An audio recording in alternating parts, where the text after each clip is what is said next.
அப்துல்லாஹ் பின் அப்பாஸ படிங்க. எவ்வளவு பெரிய சஹாபி, குர்ஆனுடைய முழு விளக்கத்தையும் சுமந்த சஹாபி அல்லவா. அவருக்கு டாக்டர் செல்லிருந்தார்.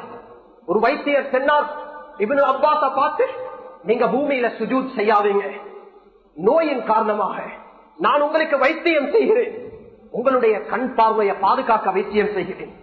நீங்க பூமியில சுஜூத் செஞ்சீங்க, நீங்க பூமியில சுஜூத் செய்தால் உங்களுடைய பார்வை பறிக்கப்பட்டு விடும் என்றார்கள். இப்னு அப்பாஸ் ரலியல்லாஹு அன்ஹு சொன்னாங்க, சுஜூதுக்காக வேண்டி, எனது பார்வைக்காக வேண்டி சுஜூதை நான் விடுவதா? இல்ல, எனது பார்வையை நான் இழக்குகிறேன். உலகத்தில ஒரு குருடனாக வாழ்ந்து செல்கிறேன், ஆனா வாழ்க்கையில சுஜூத விடமாட்டேன் என்று சுஜூத் செய்தார்கள். சுப்ஹானல்லாஹ். 2 கிழமை 2 மாசம் போகல, அவ்வளவு சிறந்த சஹாபி கண் பார்வையை இழந்துட்டாங்க. சஹாபாக்களுக்கு கவலை. ஏன்?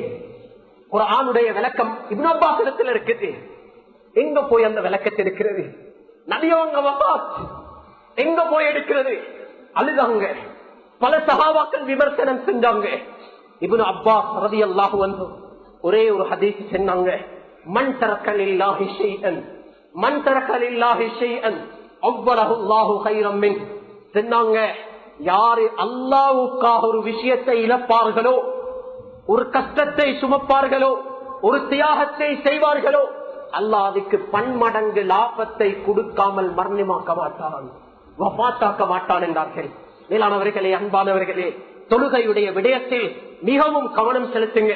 அதில் ஆக விசேஷம் ரகசியமான பாவங்கள் தௌபா செய்து நல்ல மக்களாக வாழ்ந்தோம் என்றால், மேலானவர்களே, அழகான சுவண்டியான நிம்மதியான சூழலை அல்லாஹ்